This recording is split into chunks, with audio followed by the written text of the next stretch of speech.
I always look at capoeira as a magic entity, okay, of its own. It needs no one to tell you what it is. You just know and feel it. Um, it comes through us, but we don't own it. Okay, we see it, we eat it, we taste it, we digest it, we process, we let it go. You know, it is for some of us. It is. Can we add to that? We don't have to, because it just is.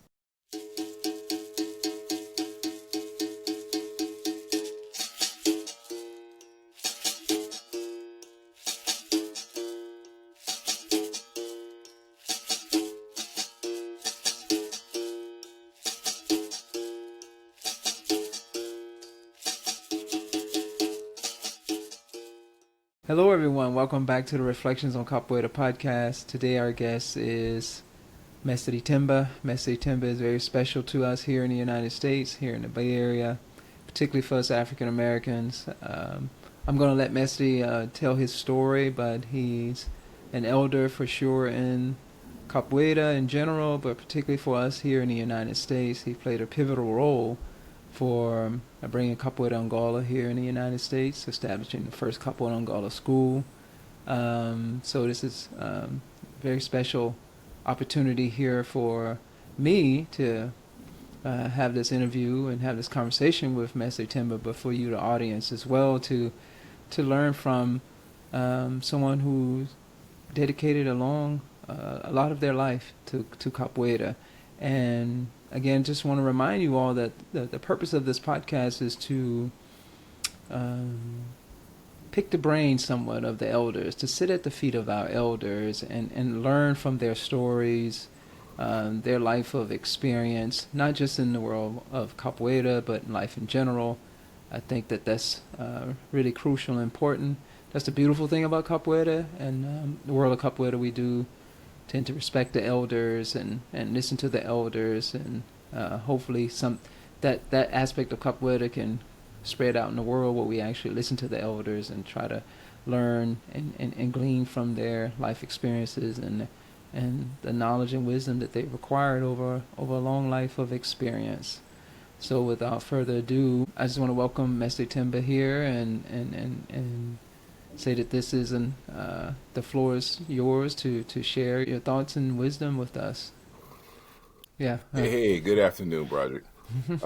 Thank you for that introduction. I always like to start off in giving thanks to those who came before us. All right, like in this environment, in what we call the United States, and those of us who have also to give honor to those who came to Brazil and Central America, the Caribbean, and definitely from the homeland itself.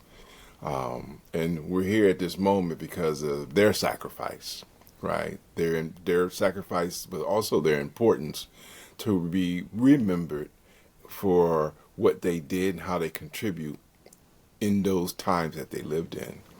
And it's for me, I think it's a privilege to be able to, it's always important to document, living document, right? The living story, right? And the living of our story, the collective story.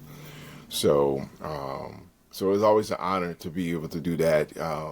I was talking to one of my friends in New York, who's Baba Wolowo, who's a retired professor, and one of the things he says, I said, what am I supposed to be doing now? He said, you're supposed to be transmitting knowledge, giving it away, because there's things that we can see, that we know, that we observe, but also that got passed on to us. And so now it's time for us to transmit that to the community.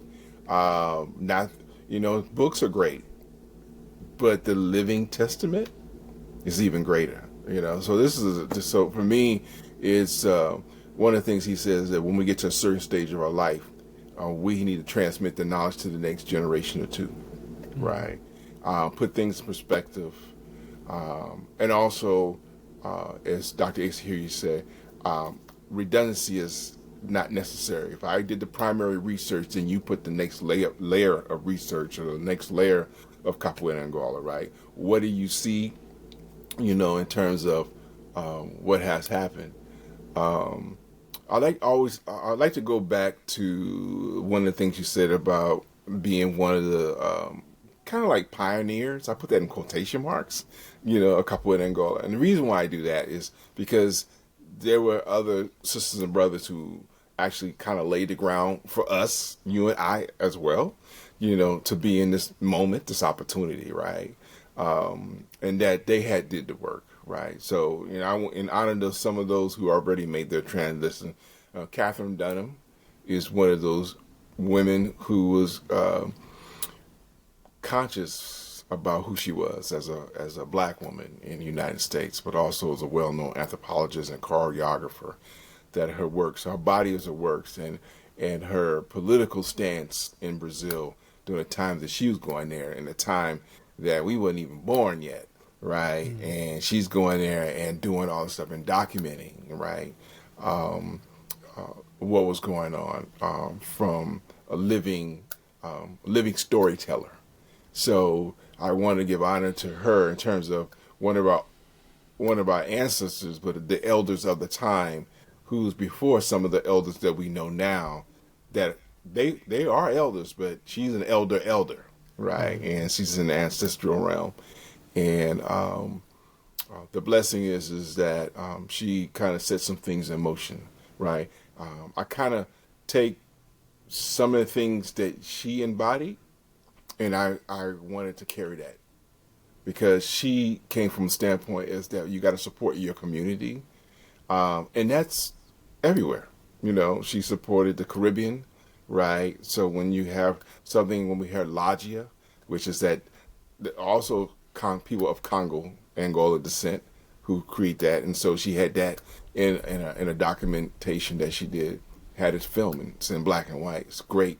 I don't know if it's still at the UC Berkeley Library, but I know it was at the UC Berkeley with one of her librarians who worked with her for years. So there are people who had the knowledge, and a lot of them are no longer here, but they still have somebody who has their library, right? And so those folks there. So then we look at Dr. Ed Poe, and Dr. Ed Poe, he got some health issues, but he's really up in age. Them guys are in their 90s, and they're still kicking it, and then said stuff. And when I got a chance to meet Catherine Dunn and him, it for me was like getting to the mountaintop and reaching those folks and finding out they're in the clouds. I'm just at the top of the mountain. They're on a whole nother level, right? Just their embodying their understanding of what it is to be who they were. And also, he got a chance to spend time in Bahia with Master Pastia. He studied with Master Pastia, but he's from the States, right? And so he embodies what we call something got here before I give a lot of respect to Brazil, but a lot of the introduction to capoeira didn't come from Brazilians here in the United States. It came from people who were from the United States of African descent who went to Brazil, came back and shared what they could share, right? And talked about, so it was, he's really conscious of it.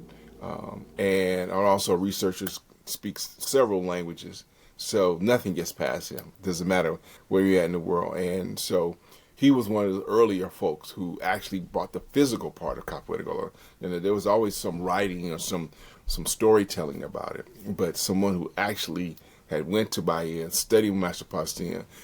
When the time Master João Apicano and Master João Grande, who know him personally, right? They remember him at the school.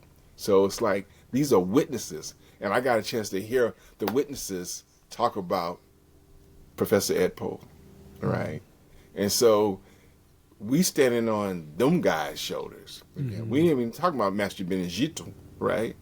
Pastinha's teacher, right? And so you see the line, there's a line here, right? So I went from Catherine Dunn to Ed Poe, right? Because I went to Catherine Dunham first, then I went to, so it's kind of like the masculine and the feminine, right? The power of the yin and the yang, whatever you want to call it. I call it the balance of the force, Mm-hmm. right?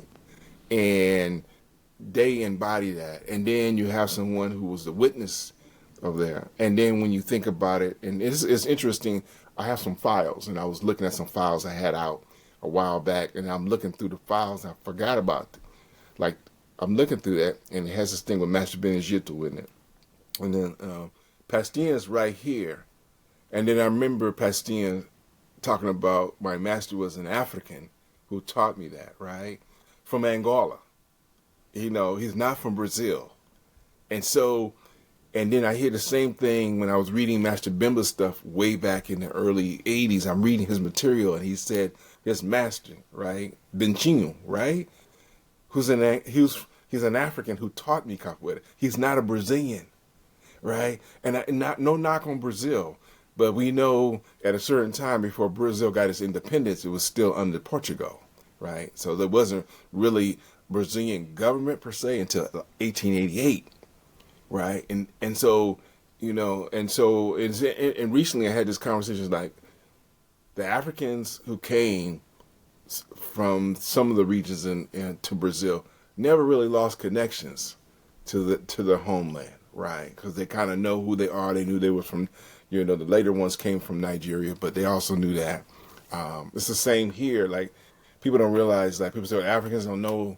I said, no, there's a lot of people here of African descent actually know what part of Africa they're from, right? That story is not always told, but I've heard about it. One of my professors, his family's from Zanzibar, but he's from San Francisco, from the Fillmore area, went to Polytech High School, and so there are people who do know where they're from. There are people who don't know, but they do know in their heart where they're from, right? May not be able to go to a geographical location, right? All this is connected, right? Everything we're talking about, because if you look at jazz, blues, capoeira, Angola, you look at samba, right? You look at reggae. Who's part of that picture, right? When reggae came out and they think, I said, well, reggae's been out, okay? Capoeira's been out, okay? Capoeira Angola has always been at the forefront, right?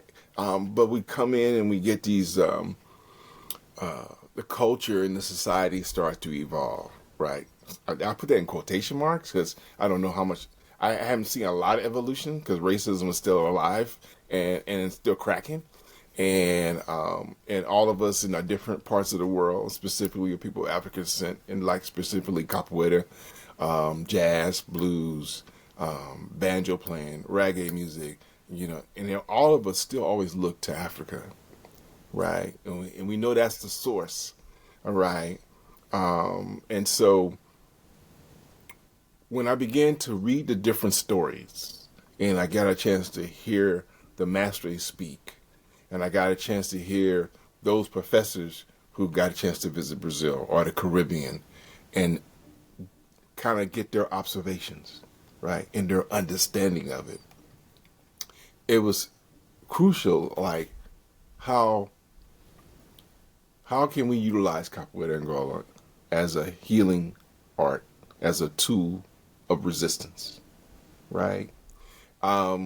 First of all, you gotta go back and do self-discovery, because self-discovery is happening every day, right? You're looking at, and one of the things I was talking to a student of mine recently, we were talking about movements and fundamentals, and he got into capoeira, and somebody had to slow him down, and when he slowed down, he saw the details better.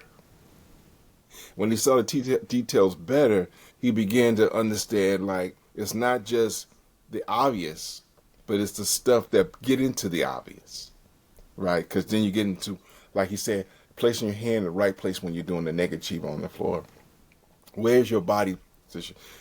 And when the guy showed him his body mechanics were off, and when he got it corrected, everything fell into alignment, right? And to me, when you're doing Capoeira Angola, in the physical way, but also when you begin to get that physical correction, you start looking at things, you internalize it differently, right? You internalize everything that you thought you knew that you had to redo. And now, because now you realize, I was so excited that I missed a whole lot. You know how you get so excited, man, I'm doing Capoeira de Angola, and then you realize 3 years down the line, I missed a lot of stuff in my development, right?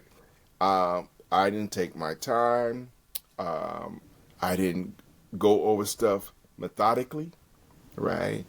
I didn't, because my ego was too big, so I didn't need nobody to give me no input, right? This other capoeirista who I don't really know well, but he's very humble, but he's trying to give you some pointers. You find out a year later that was Master so and so.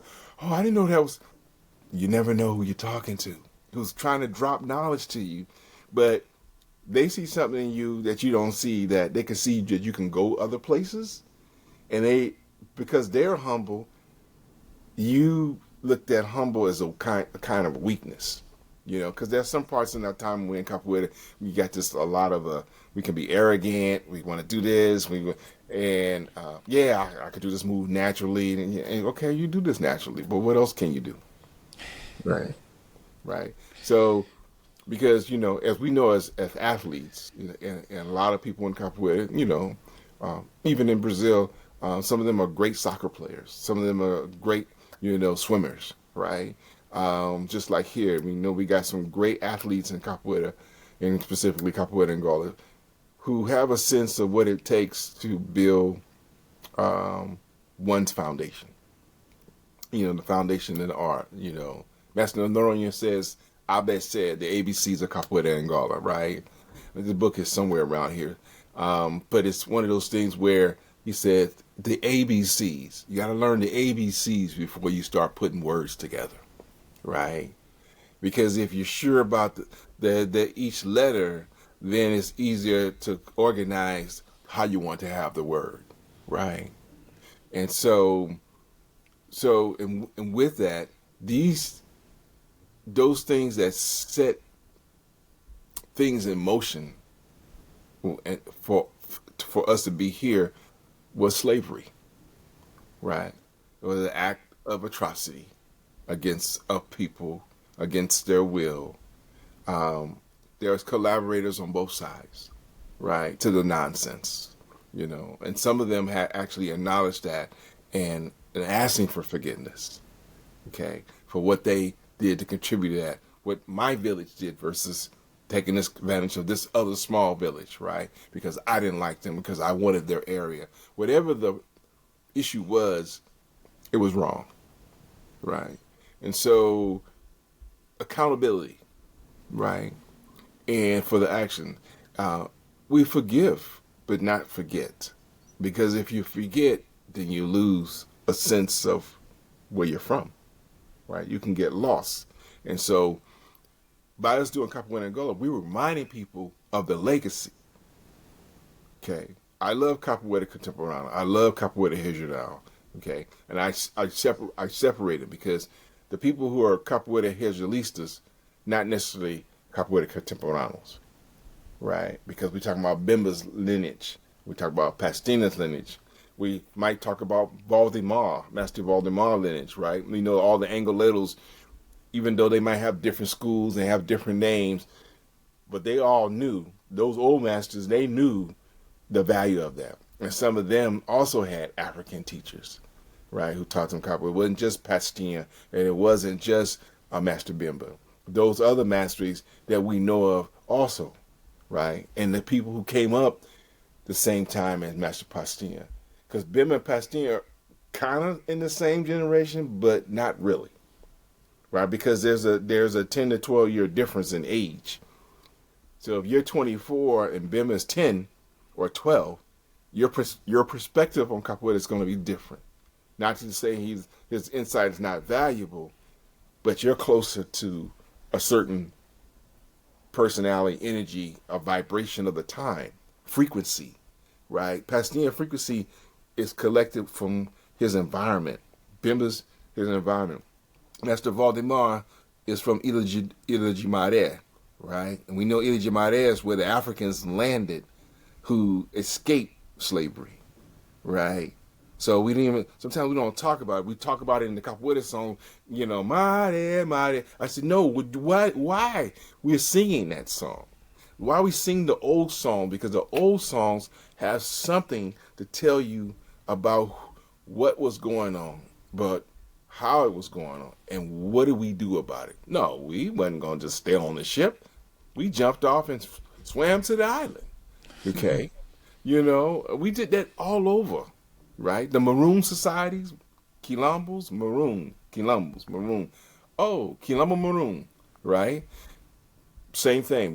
We were always resistant, right? We had the intelligence of it, and so when we go back, because when we go back, we're still in the present. Like when we think about, so the past and present fusion occupy the same space. They're not separate, right? So when we see our mom, and then we see our grandma, our grandparents, and we grew up with those, we saw, oh, yeah, we start seeing the connection. Some folks didn't grow up with that kind of connections with the family, but like the great uncle, the great aunt, right? The uncle, right? And then you see these three generations, and sometimes the young generation, we can be a little arrogant and entitled, right? And we don't want to listen. And your mom is trying to share you some stories, right? But you like, nah, that's some old stuff, right? And you get older and you had some maturation going on, some maturity, and you realize she was trying to give you some jewels, right? She's dropping knowledge, because we know most knowledge is oral, okay? The books are nice, but like one teacher told me, as soon as you write it, it's old, right? There's something that's constantly happening, right? It's one of the things that we have to remind ourselves, that the past, present, and the future, they coexist. And if you acknowledge it, then those who are no longer here will contribute to you. Because we call it the collective conscious. Now, we don't call it unconscious. It's a collective consciousness, which includes everything that you believe, those who do, right? Who understand that ancestor connection, understand here, and then the ones who are just arriving, the new ones, the baby, the boy, the girl who just came here and they're just born like today, right? Who just came from the other side, and you got the elders who getting ready to go to the other side, and you're in the middle, and like, what are you doing? Like, how are you contributing? And I always had this running joke. Oh, so the elders who passed away went to the other side. Let me tell you about Mestre Themba. He's a piece of work. Let me tell you. Okay, keep an eye on him. Like we used to hear that, like, when somebody goes to the other side, you want to leave things in a good space, right? You really can show growth. And so the humility factor is really important. And a lot of the elders who no longer here, and there are elders who are still here, and some of the elders are finally waking up, like, how did I make a contribution? What did that contribution look like? And what areas that I should have stepped my game up? I should have been better at, right? Because sometimes we got to look at what we have done well, what we doing okay, and what we didn't do well when we look at and reflect back on it. Because that's really, like anything we do in life, at any age, reflect. Think about how you were at 15 versus how you were at 25. I like 25 better, Okay. 15, I was doing some stuff.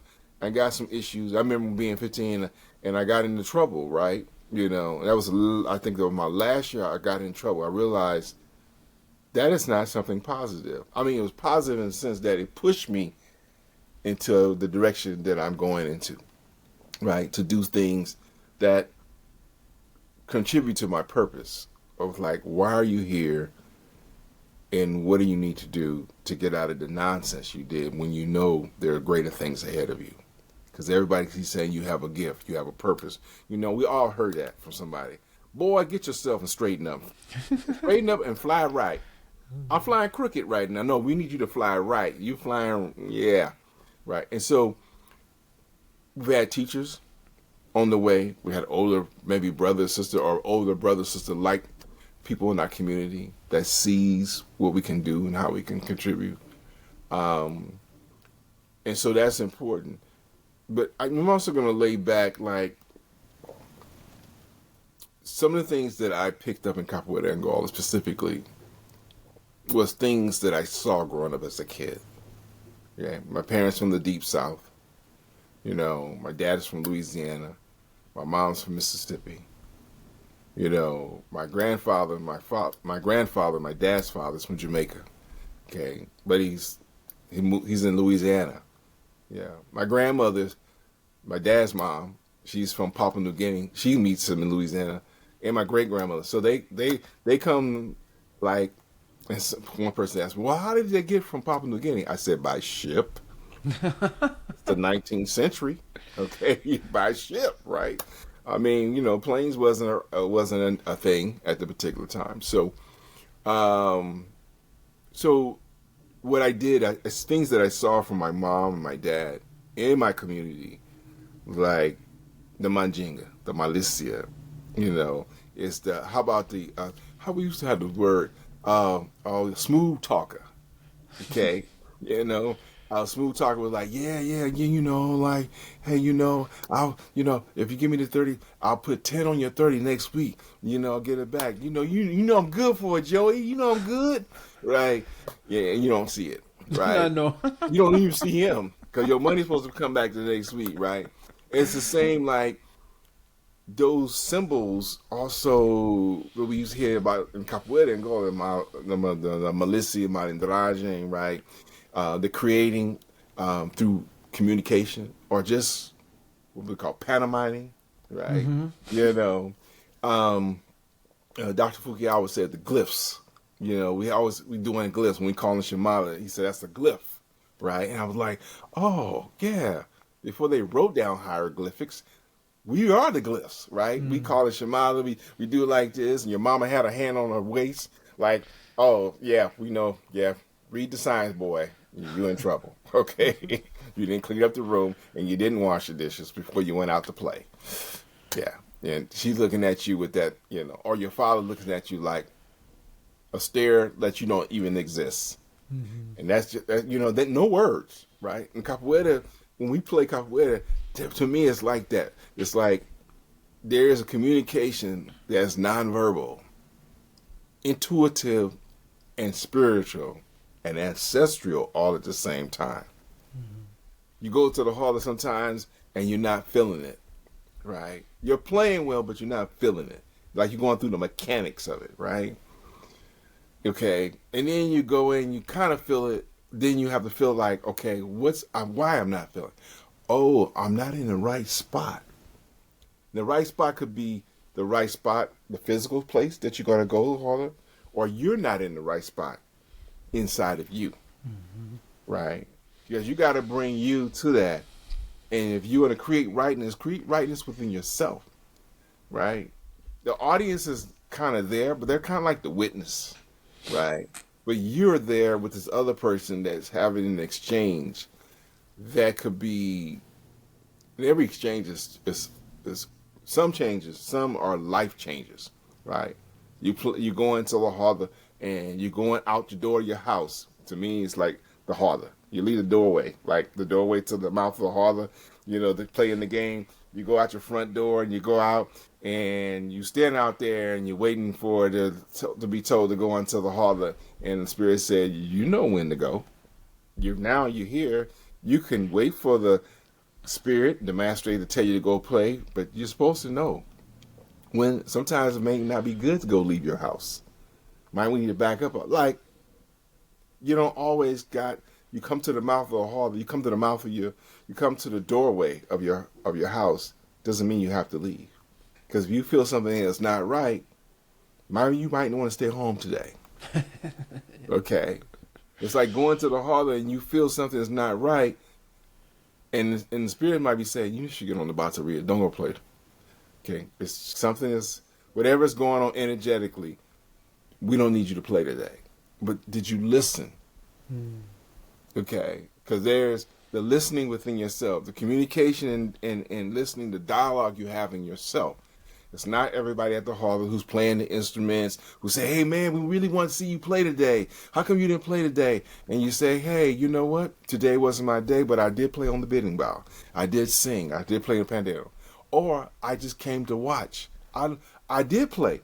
I played in my heart, right? Okay. And I'm satisfied. I didn't have to play the instruments. I didn't have to sing. I didn't have to go in the hall and physically sing. That was to me. Okay. That's my testimony. I'm testifying as an observer and enjoying the moment. Right. I don't have to do that. It's like people who go and say, man, I really want to get a Maserati. Right. I can look at it. It's nice and beautiful, and at the same time, I'm looking at it like I might even have the money to buy it, but then I'm also looking at the deeper side. Is it practical? Mm-hmm. Right. Is it really worth the stress? Right. To me, and so the capoeira has, for some of us, it teaches how to stay in the moment and to be able to feel when I should and when I should not, or when I should not, but also, okay, it's time for me to take a pause. In other words, some people go in and you play in the hall and you're playing 15 minutes and you boom, you leave the hall and you feel drained. Like, I did some nice moves, but I think I was going through the mechanics of it, right? I go in there and I play 5 minutes, and I'm in the Holy Ghost hit, right? And it's exciting, right? And that's how life, you have to navigate the moments, be appreciative. Like, this is it, right? You don't have to go do something for a long period of time to enjoy it. You can do it for a short period of time, So that's one of the things that, to me, that Capoeira de Angola has. It's another teaching tool how to build character and principle within oneself, right? In a good place, whether it's family, friends, or capoeira school, that has a sensibility to develop a person's quote unquote true potential, right? So there has to be. Not every school has a place of nurturing. Right. You can go into, it's the same with any other martial arts, right? Or any other job. Like, I go here, I work for this really good company who pay me really good money, but I'm always feeling like I'm drained. I'm making $350,000 a year, but I don't feel like I'm contributing to anything. I go to this company that I started because I saw the other things what it wasn't doing, and we've been around for 35 years, and everybody know each other, right? We have a small group of people work together, 35 folks for this small company, and we do things to build a community externally and internally, right? Because the people we work with, you see them sometimes more than you see the folks you're at home with. But you are doing something to better the world, you're right. You're not doing something to take away from the world, but you want to give the world something, so as you transition off that stage and maybe go to another stage, people could see what I can go to the next level with, right? So, that's some of my thoughts and understanding. It's still continuous. I think as long as you're breathing, you'll continue to grow into what you know is love, which understanding that you are love, right? I love capoeira, but I love myself first before I love the capoeira, right? I love my parents. I love my community. And then I begin to find other things I love to empower the love within, right? So when I go play in capoeira, like we were talking recently, and I was doing a thing in December, and somebody's playing capoeira, they're kind of aggressive and stuff. And somebody says, well, you should have just handled that. I said, that's not my responsibility. They're going to get handled, but it's not going to be me. Somebody else is going to do that. Okay. Because they'll find that way. They're going to mature enough to realize that person could have just took my whole game apart. But no, because you on your self-discovery road, that wasn't my responsibility. If it was, Spirit would have said, you need to let them know. I don't need to let them know. I'm just by me being here. I did let them know. Okay, I let them know. Okay, who I was within the scope of that personality. Because remember, each game is a personality. Okay, and you're building a relationship with that personality, and you're having this exchange. Just like we may be having a conversation at a restaurant, and we have this intense dialogue, right? However, if to the things that I respect about intense dialogue, when the person has principle and value, they're not angry about it. They just realize okay, we don't agree with that, but you do have some things that I do agree with the concept, but maybe in my mind later on, it's how the person presented to me. And then you sit back and it's like, now I get what they're saying, right? But not everybody has the gift of gab, right? That's an ongoing process. Learn how to put the right way things together. And they don't have to make it palatable to you, right? Because they being themselves, and this is the best way they could communicate it. So why? So just go with the flow, So, so one of the things that I remember going back to Dr. Fukuyama, right? And, and we were talking about, the 4 moments of the sun, the Yowa. And then we were in some stuff, I ended up reading some of his books, right? And the 4 moments. And we get into east, west, north, south. He said, that's all relative. Anyone in the world's got east, west, north, south. Don't matter. The South got east, west, north, south. You can go south of the South. I remember studying physical geography, and we had to study different spaces, right, on land. And then when you get to that part, then you create a new east, west, north, south corner, but it's the new east corner of the South, right? It'd be like, and then they had smaller ones when you get down to acreage and stuff like. And then they said, so it's only based on the people who know what you're talking about that get it. Other folks be like, because it's everything shrinks down, right? And so it's same everywhere in the world. We still all have the 4 moments. We still have the plus and minus. I know when I was studying computer science back in the day, we had to study zeros and ones, right? On, zero, we always call it, I look like on and off, right? Ones and zeros, because that's how they do. I think we was doing, not Fortran. Can't think of the other computer science language. But Fortran. Pascal? Huh? Pascal? Pascal, yeah. Fortran was more for the mathematician people. Yeah, Pascal. So you're doing that, and then we had to go to the key punch places, and then we put the cards in, right? There was no laptop, and nothing like, you got to send it to the mainframe, right? And we were like, okay, and then you're typing stuff out, and it says nothing but zeros and ones. The computer, that's all it can take.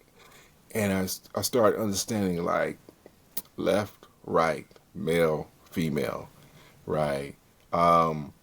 Center. So when we were studying degrees, you got -1 and a +1, right? When we say +1, we don't put the plus on it, but when we put temperature, we put the 0 in the middle, right? Below 0, above 0.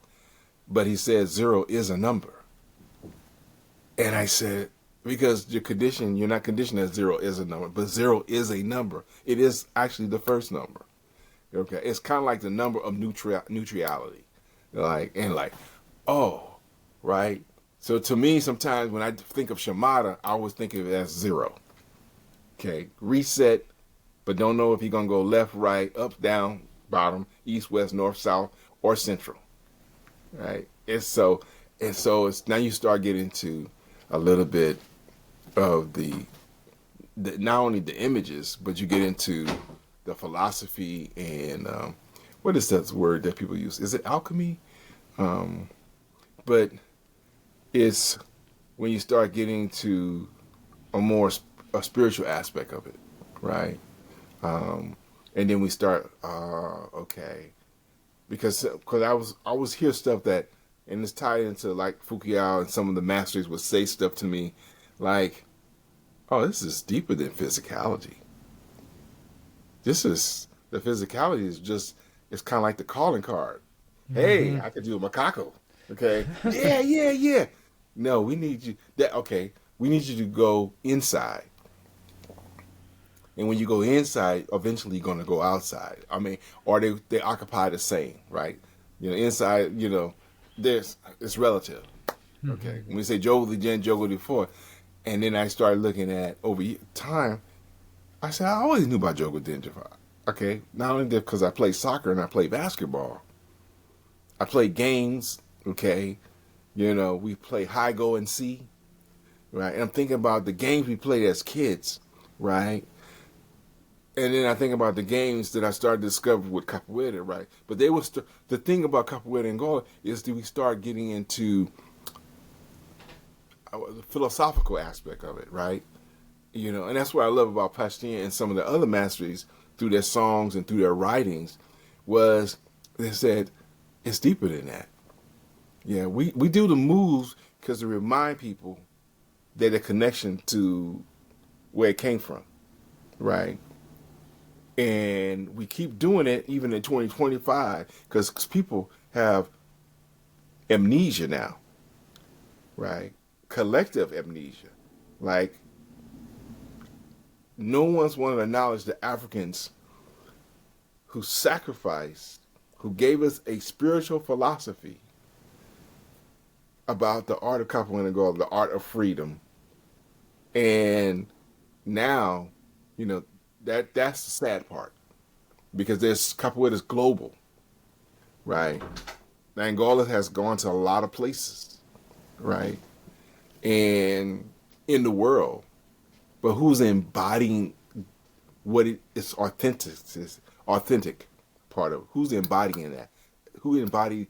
When we say tradition, because we know tradition is an ongoing process, right? But who's embodying it? Who's embodying the legacy?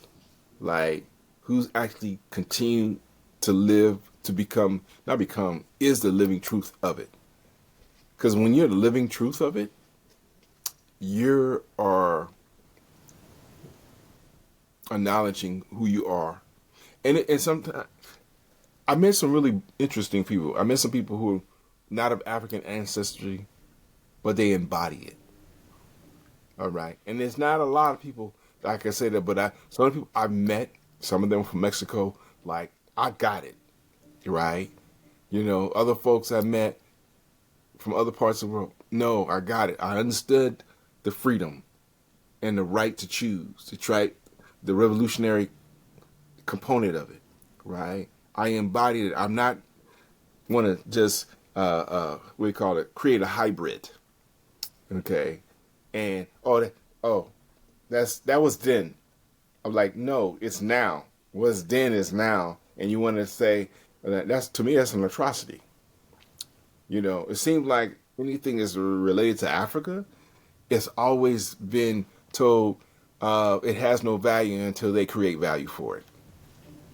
Okay, it's value for us, right? It's always been value. Now, is it commercial value for you?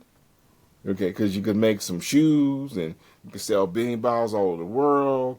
And now we got some issues with tree issues in Brazil, right? Because you cut so much and you make the instruments. They do it like they do Toyotas. They make them every year. You don't need to make a bidding bow every year. You make the bidding bow. You can make 10 bidding bows, and kibasas are squash, so you can grow it. You ain't got to make Vegas every year. It's not necessary. And, it's to me. The musician part of me is like, I got a horn that's from like the mid '40s. My boy is a trumpet player, and he played it. He said, "Man, this is the one you should play in the shows."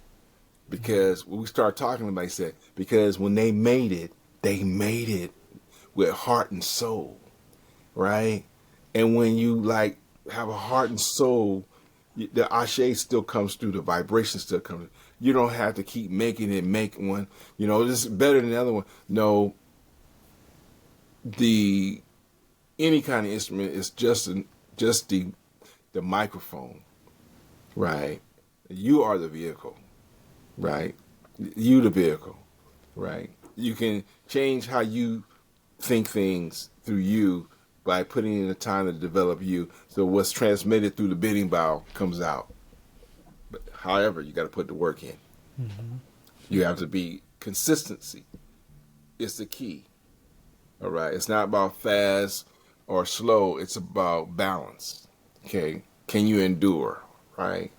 And some of us in life and the goals we would like to achieve. And the goal is momentarily because the goal changes. Right. Like, we used to hear this thing. Once you reach the goal, what's your next one? Mm-hmm. All right. Like, yeah, it took me 5 years to graduate from college. It took me this many time to get my PhD. I got my license here, and I was like, okay, you don't have an after plan? Well, I'm going to just kind of marinate for a little bit. No. So, and there's nothing wrong with having a pause. And breaks are good, right? Because breaks happen in everything. Nature takes a break. Okay. We just came out of winter. A lot of things were dormant. The grizzly bears were not out. They're like, no, night for the next 3 months. Okay. I'll see y'all guys in the springtime because I'm going to be hungry. So I'm looking for something to eat. Right.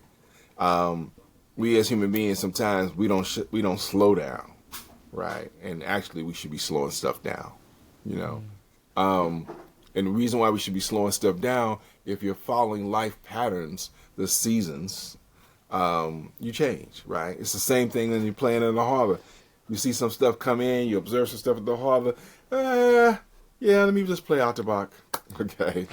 Okay. I'll just play the Otterbach tonight. Yeah, I'm observing, because over time, your observation skills have heightened. Okay, and when we say observation, we don't mean just with the eyeballs, right? Hear, what you feel, all this, they call it those six senses, right? I think it's more than that, but that's the ones that they put out on print. We have six senses. Yeah, you have more than that, but that's the ones they can actually qualify scientifically, right? To some point. I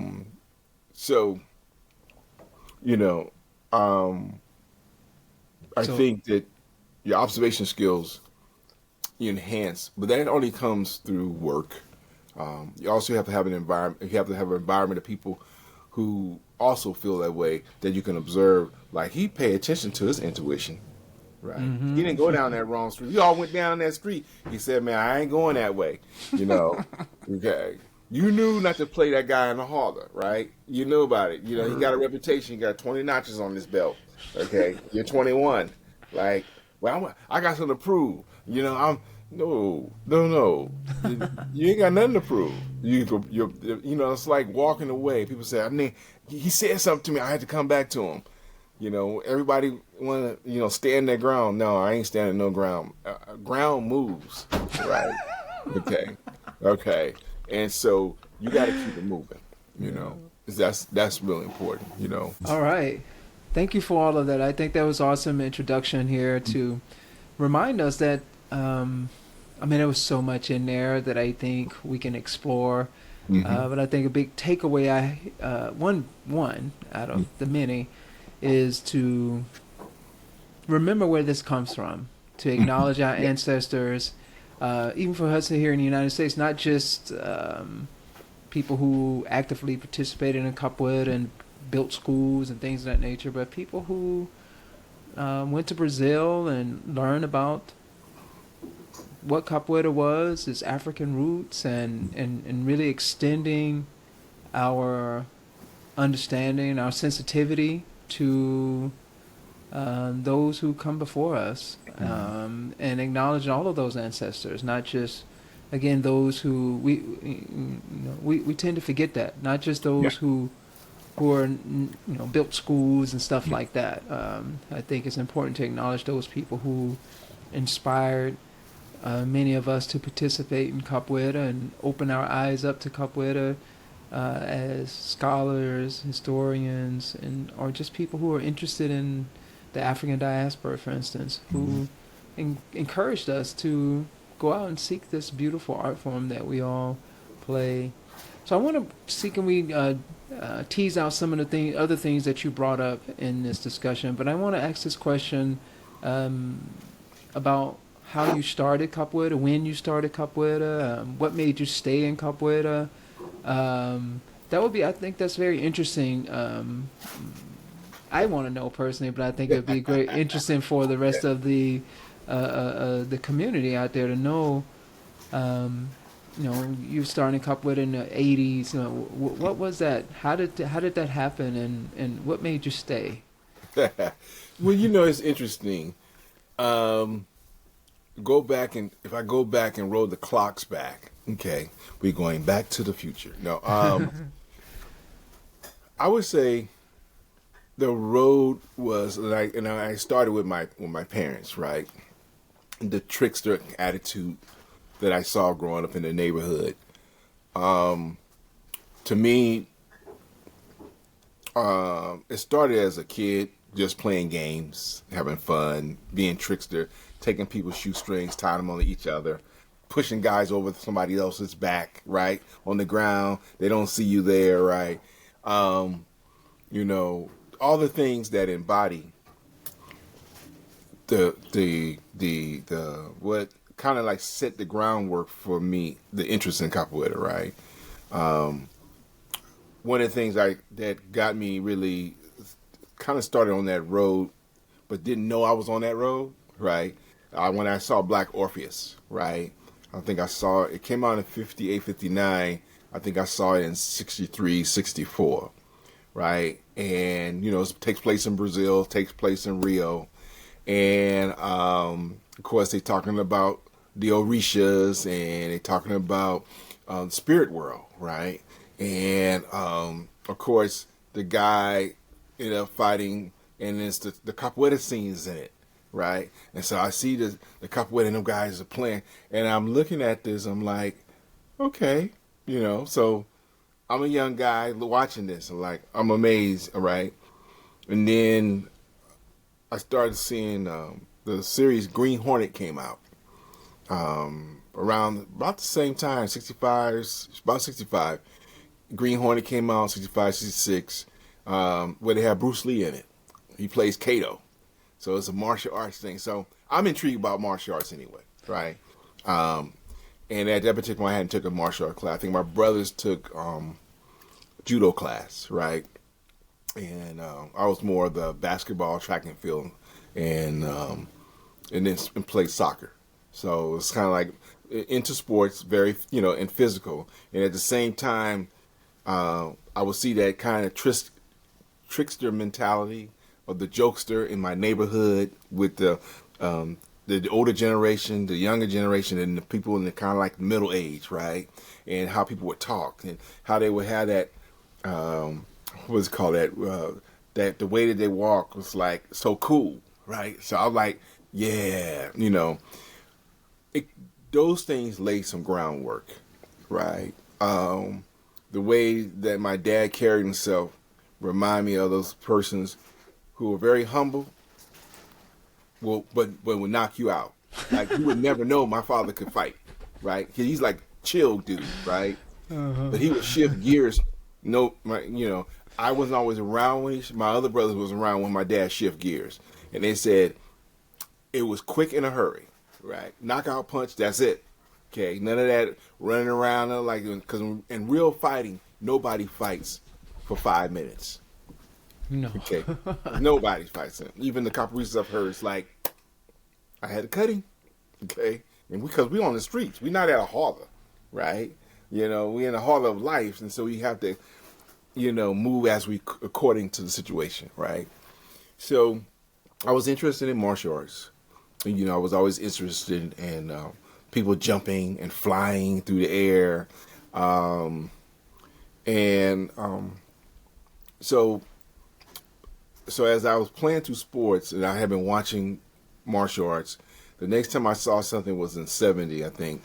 And they came out with Kwai Chang Kang, Kung Fu, right? Moses Gunn plays a capoeirista in the film, in the series. And he fights David Carradine, right? Because he's a martial artist, but that and there's some politics with that series because Bruce Lee actually designed that. They wouldn't give him the part. That's why he left to go to China because he wrote and designed that script, but they wanted a white guy to do it. So so the racism was continuing even with the guys who were better at the martial arts, who wrote the script, who was a martial artist, who knew exactly what to do. That series was been Bruce Lee in it, not David Carradine. Right. David Carradine. I mean, he's did some martial arts, but he ain't Bruce Lee. Right. So Moses Gunn comes there. He's from Brazil. He doesn't, when you see the movement, it has no capoeira contemporary or regional in it. He looks like an angolero. And he's moving, and so of course it ends with a draw. David doesn't beat him, but he's doing some moves on him like, what is you doing? And then that's when Moses Gunn says, capoeira, and from Brazil, blah, blah, blah. So it's more to the story, but why, and he's clean. If you look at Moses Gunn, remind me of the guys when you used to stay in Brazil, they said the malandros. The malandros were all these guys who were cool, but they slick, cool but slick, but they always dress clean. Right. Well, he was kind of like that cool guy. You never know, but he could fight. Right. And so I saw that and I was amazed. And when he said that, because at that time, things didn't always click about it being a black art form. So when I saw Moses do that, it kind of implied like, wait a minute. I saw,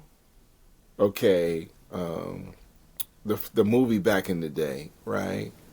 And Black Orpheus. Then I see him.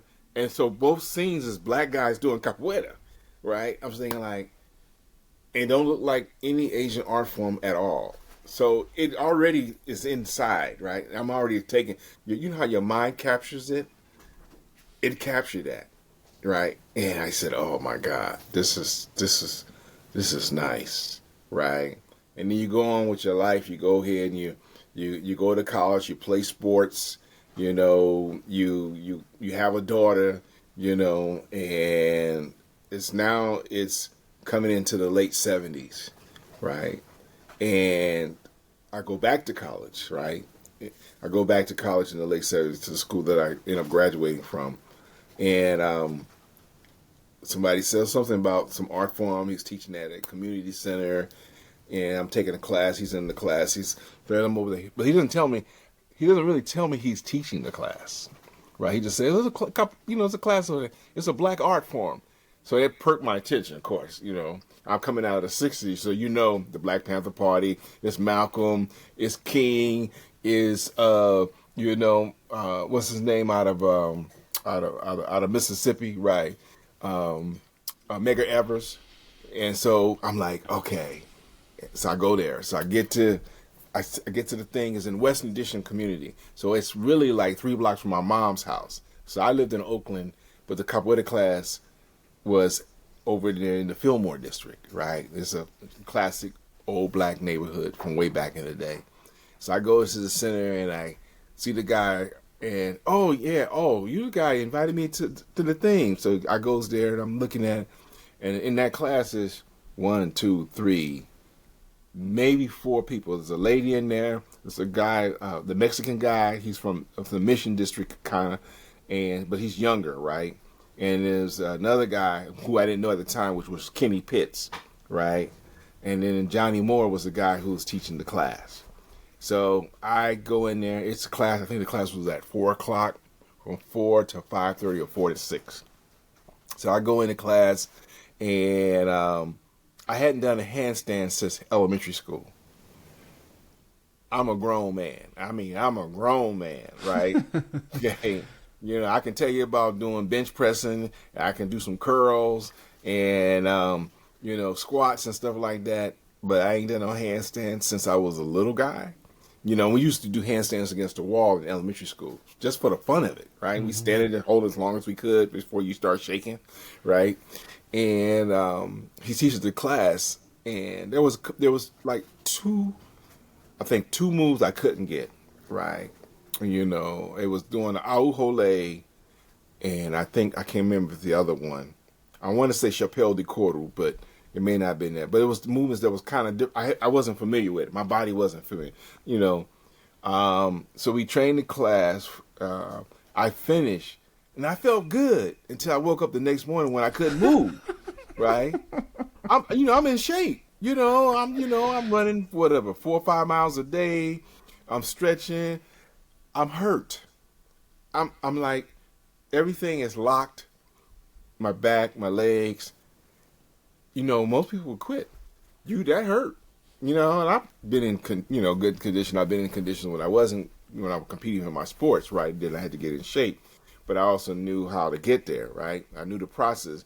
This different.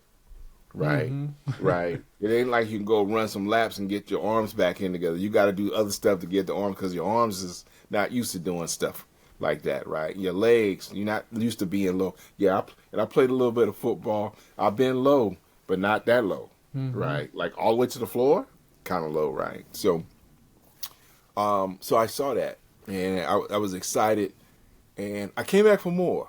That was the cut part. That's like I was sore. But for me, it was like a challenge. Like, yeah. So when was this? 1970? What? I'm sorry. 70. This is 79. 79. Oh, okay. This Sorry, is 79. Yeah. So this is 79. But the back thing is, Accordeon had been here since 78, but he wasn't teaching. Because remember, when he came to the United States, he came here on a tour. Because he had a band, he had a samba group, he had a band. And because he's a musician, right? And so he came out. Sergio, who's working on his master's degree at Stanford, who was an engineer major, who from Sao Paulo got him to come to the United States. That's who got him, because he had somebody who was a student of his was going to Stanford to get his master's degree in engineering. And he came on. The thing was, he had never planned to teach capoeira. Right, he had never planned to stay in the Bay Area. That was that he was getting this group. His whole thing is to do a world tour with his band and perform. Right, and they did some tour in the United States. They went other places and stuff like that.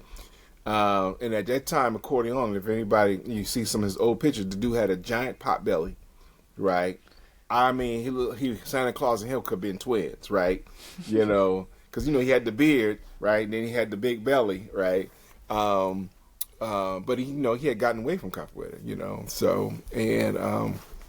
so he came in with, because his thing was, because he worked in the corporate world in Brazil, and he left the corporate world. He wasn't satisfied. He made really good money. He was very successful. He was an executive, but that wasn't his thing, right? He loved art. He loved music. I mean, he grew up in Bahia, so it was like infectious, right? To be a part of something, that of African ancestry, and he knew it, but not always would acknowledge it all the time, right? We had to push him, of course, like, come on, who you learn? Oh, Master Ben was your teacher? Oh, okay, come on, don't get it twisted, don't get caught up in the nationalism of any culture, right? You understand where the origin's from, so let's work with it. But anyway, C4 Bill Owens got him to teach in East Oakland. And at that time, I was just only studying in San Francisco. And I didn't meet Accordeon. I met Accordeon in 79 only because I needed to ride back home to Oakland. And the guys who were teaching class, they lived in Oakland, but they were going to their class. And Accordeon had just started teaching, but he was Master Canura, who's from Sao Paulo by way of Bahia. He was with him on the tour because he's a musician artist, right? And so he was like the number one guy. Him, a couple other guys, Marcos, I can't think of the other, and Maria, and one other person. They're all part of that band and group performing, right? And Master Canura was, so they said, okay, well, we got to go to class or check out this thing. So you guys you're gonna have to ride out to East Oakland because it's happening right now. And I wanted to go home. I said, okay, I'll ride because y'all give me a ride. So I'm going to go suck it up, because they driving past my house. They're going out to East Oakland. I live by the lake, right?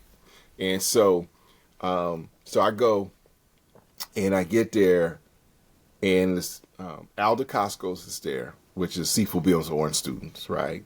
And his son is a famous actor in Hollywood. You've seen him in some of the martial art films and some of the films in Hollywood. He was in Only the Strong, so that was his son. And of course, he became more famous after that. He played in the Brotherhood of the Wolf and all that kind of stuff. And there's definitely a lot of martial arts in it, right? So he was there. Sifu Bill's one or two of some of his top students was there. Well, so he was studying. So if you just imagine, we're in East Oakland. His father, who owned before there was a what do they call those places when you go get your car oils at, and you can go get stuff for your car. His father had one of those places before they became really famous. So you can go get your 3-in-1 oil. You can go get your stuff for your what do they call it? Window wiping, cleaning, stuff like that. All the fluids and all that stuff before they become nationalized, and you have these places where you can go get your stuff for your car, right? So they have three. They have one, two. There's basically 3 buildings, but they had the martial arts on one side, and they had stuff on the other side, right? And they had a dance studios. They had a cultural arts thing. So on that side, that night, them guys was over there training. So they had capoeira there. They had just started the class or whatever. Acordeon, Master Acordeon's there, right? I think by that time he lost a little bit of weight, but he wasn't still doing any stuff. So he had 2 other students. So Master Kanura was there. Alda Costco's using one of Sifu Bill's top students, and they're doing a demonstration. They don't really have a class that day. It was more like because the Costco was in town. Acordeon, it was an impromptu. Once in a lifetime when you're meeting 2 masters of 2 different martial arts, and they doing demonstrations of their martial arts. Like they would show what he would do, and they were doing this stuff. Aldo Costa was doing this stuff, and then Acordeon would have Master Kanura and one of the other students. I was in awe. I mean, I was sitting there like, this is better than See's candy, dryer ice cream, okay, and watching your icon actress, At that time, I think I loved Vanetta McGee, right? That girl played in Blackula, but man, everybody else was Pam Grier, but I was like Vanetta, yeah, because she's from the Bay Area anyway. But so I'm watching this demonstration, and it's off the chain. And what really sold me on capoeira, what really sold me personally, when I saw Kanura, Master Kanura did a macaco, barefoot on a tile with concrete underneath. He did that into a giddy with no noise. I said, that's me, right? Because what I was liked about it wasn't necessarily the move; it was the control of the move. Mm-hmm. Just a minute, you put on air brakes in the middle of the air, catch yourself, fall right down to the giddy. That was the first part. The second part, the clincher part, when he played with the razors in his toes, and Acordeon had a knife, and nobody got cut, but they wasn't cutting close to the body. I said, you know what kind of control they have? They have somebody with a big kind of butcher knife, and then you have one person with a razor blade, and no one gets cut.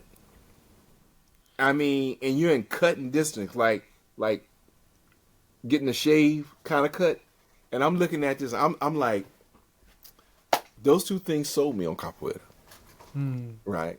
And I was sold, and I said, this is one, because I said I just wanted to study the capoeira, because when I came into capoeira, when that sold me, I wasn't thinking about becoming a teacher. I just wanted to be the best, right? The titles, I didn't think about a title. I didn't think about none of that stuff. What I thought about was just being good, right? And I come out of track and field, and so in basketball, there's no belts. There's none of that kind of stuff to tell you that you're good at, this and that. You just good. When you come on the court, they'll figure out how good you are when you show up, right? And you got something. Nobody told me about you, okay? but I know you know now, right? Okay. And so that's what sold me on capoeira. Was Master Canoe sold me on it. Not it wasn't necessarily Master Acordeon. He was the person who brought everybody together. So when they came on tour, without him and his student, that wouldn't have happened. So Sergio was the one who did that. He made it happen. He came to the United States. They had this group. Master Sifu Bill Owens was the one who said, "Hey, you could teach here, no rent, no nothing. We just need you to do this, right?" And so Kanura, Master Kanura, is the person I truly, really wanted to study under, but he had to go back to Brazil. And I get a chance to meet him, a little bit later on because he has a really nice capoeira school in Sao Paulo, in the hood. Okay, not in the pristine downtown Sao Paulo. There's a couple of masters that are like, yeah, I think I'm in the right spot, right? So, yeah, Mestre Acordeon was like amazing person. And the thing what I loved about him, for me, when I did connect with him, he's just a nice person. Okay, not only that he is a great capoeirista, he is a great human being, very compassionate and empathetic. And I wanted to.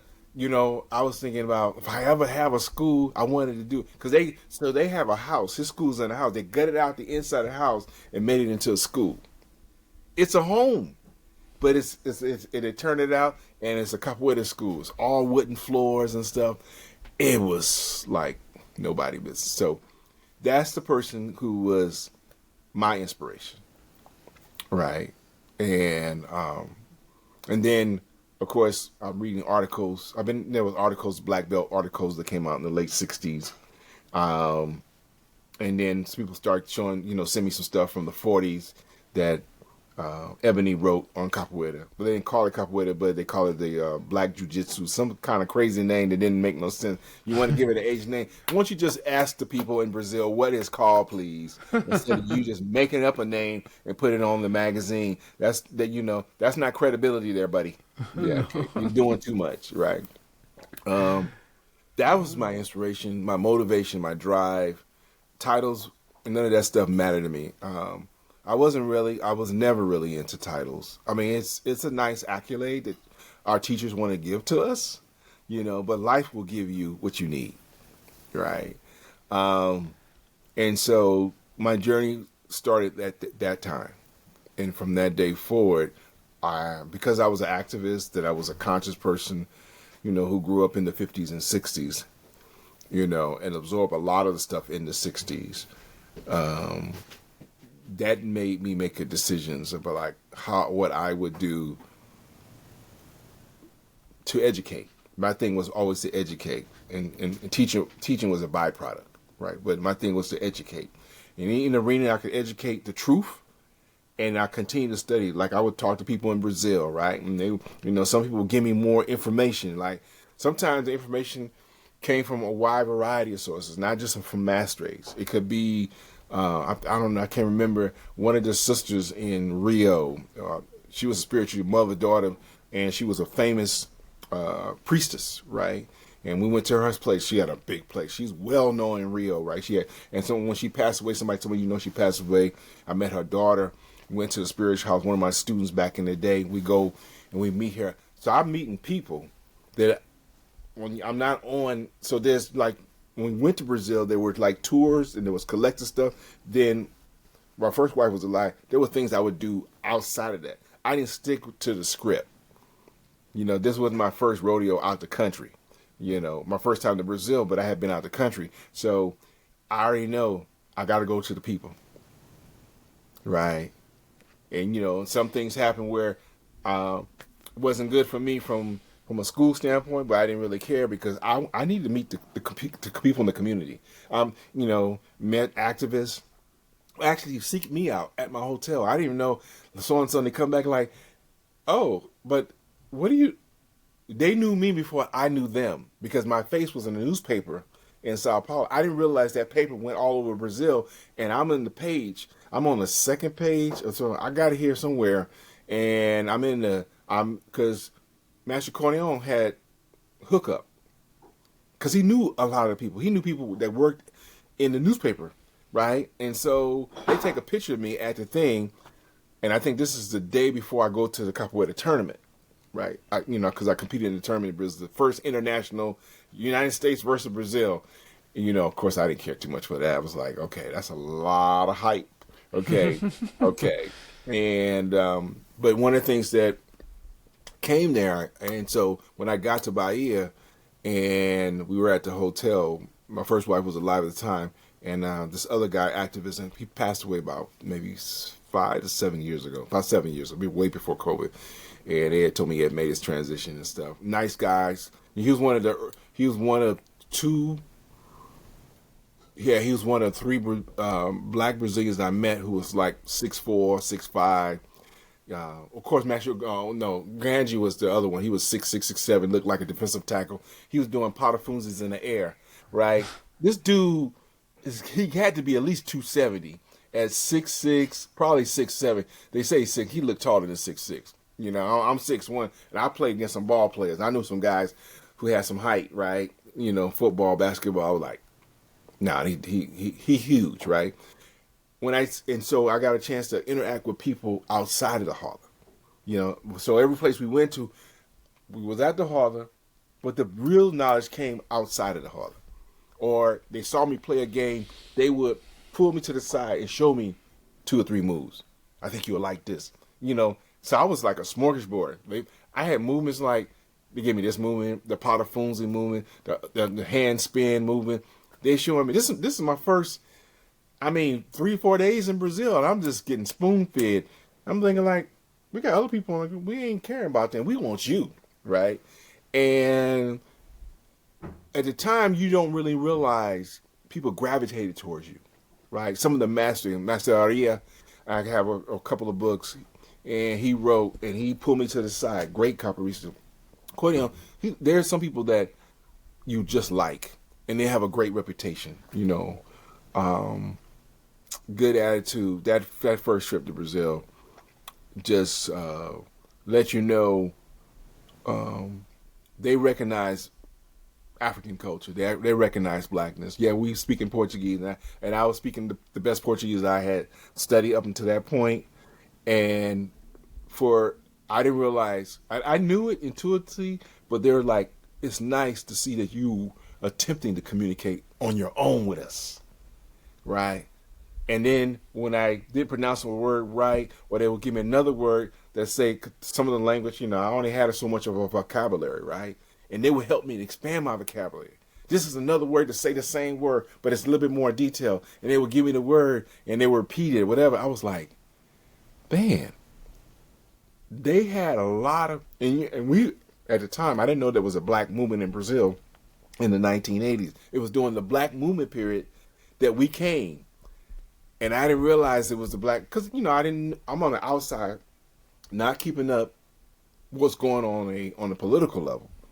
But there's a big black movement. So the black movement of the 60s here, they had a black movement in the 80s when we got to Brazil.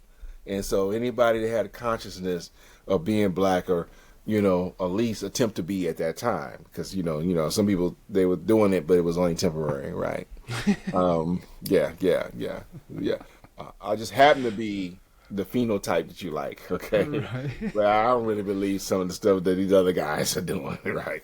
So I met those, and that trip helped solidify my relationship to the black consciousness in Brazil, and meeting some really great people, in Brazil that time, and even some people after, when I used to go to New York a lot, and there are people from a black newspaper from Brazil. It was the editor. She lived in New York, and I met her at what was the event I was? I think we were at 7 de Setembro, and they had, it's an Independence Day for Brazil, and it's all day into the night. So we went to a street hall at night. We were on 42nd Street, which is it's kind of like Little Portugal, but it's kind of anybody, and the Brazilians would have it down there because they all speak Portuguese. So,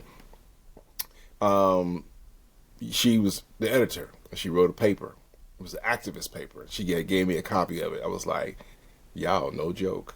You knew we had the Black Panther Party, and we had the Nation of Islam paper. They had a paper, right, to talk about all the atrocities and stuff like that. So, yeah. This was 19 when that's the first time you went. What? This was 80. This is 83. Oh, okay then. Okay, and then so from there you continued to study with Mestre Acordeon, and then you moved, My graduation happened in 84, the next year, and we had a graduation. It was the first graduation of capoeira students to professorship, and in the United States. I know Jerome had some of his students, but they were part of Senzala. So they became part of Senzala. We wasn't part of Senzala. Acordeon had his own thing, right? Because the thing about that time frame, there wasn't a lot of masters from Brazil in the United States. And some people who came here, we got to be, if we're going to be correct on the story, some people wasn't mastres when they got here. They became mastres over time, but they initially wasn't, right? So Jerome was always given a lot of legacy because he was in New York, because he came in 75, but he was not a master at capoeira in 75. He became one, right? There were other people here. There was other Brazilians. There were other people from the United States that studied capoeira, right? But they wasn't masters. There was people who just wanted to share the culture and stuff. So there were people here, just to kind of backtrack, there were people here in the United States teaching capoeira, and Professor Ed Poe was the first person that was teaching capoeira, and he specifically was teaching what he learned from Master Pastinha, right? And he basically taught for a few years, I think more in the late 60s and early 70s, and then he stopped. He said he stopped teaching, and he's a professor, university professor, so he's been teaching for decades, right?